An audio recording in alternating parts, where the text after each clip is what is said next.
Welcome back to Daily Flash. I'm Andrea Jackson. With sky-high prices and interest rates, it can be next to impossible to buy a home in this current market. Now that prices are starting to fall and more inventory is available, what's next for the housing market and the economy? Joining us now to talk all about it is Deb Berger from Modern Era Realty. Deb, welcome to Daily Flash.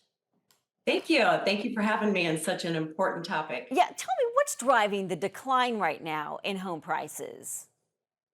Well, I would say in the hot markets where everybody ran to after the pandemic or during the pandemic, now they're seeing an over evaluation, and so the markets are now going down, and it's just a correction.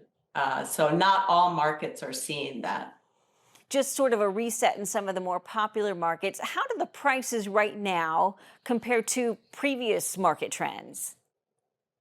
Well, I would say that so in our area in the Midwest, we've actually we're pretty conservative, so we do a better job of the ups and downs, and we don't have that big high over evaluation, and then have to worry about coming back down again. So in the hot markets, they went really high. And so you can't blame the whole thing on interest rates. It has a lot to do with the cost of living. And so right now it's a little different market. We're seeing that the cost of living is affecting everything more than the actual interest rates. Sure. I mean, when you talk about supply and demand, that definitely affects certain places like for us here in Florida versus for, your area in the Midwest. How is the current situation affecting the affordability of buying a home? Well, it's affecting it huge.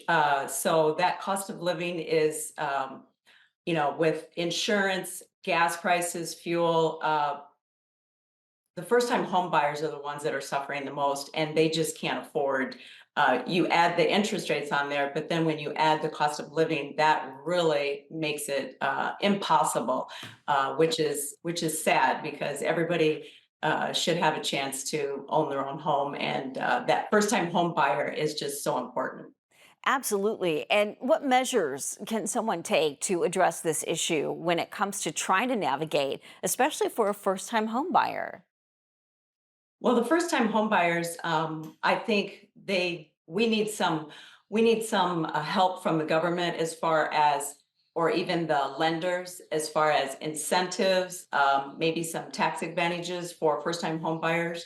But also in order to, they right now the home buyers are waiting, they're cautiously waiting, they're trying to navigate all of the expenses, and so they're just going into renting instead of buying, but also the rent prices are going up too. So they're just it's very difficult right now for first time home buyers. And so It's a go bit of a ahead. catch-22 when you think about it. I mean, we went from interest rates that were 1 to 2% before 2020, and now we're looking at interest rates nearing 7 and 8%, which makes it next to impossible for anyone, even if you're not a first-time home buyer, to purchase a home. What regions or cities do you think are experiencing the most significant price drops right now?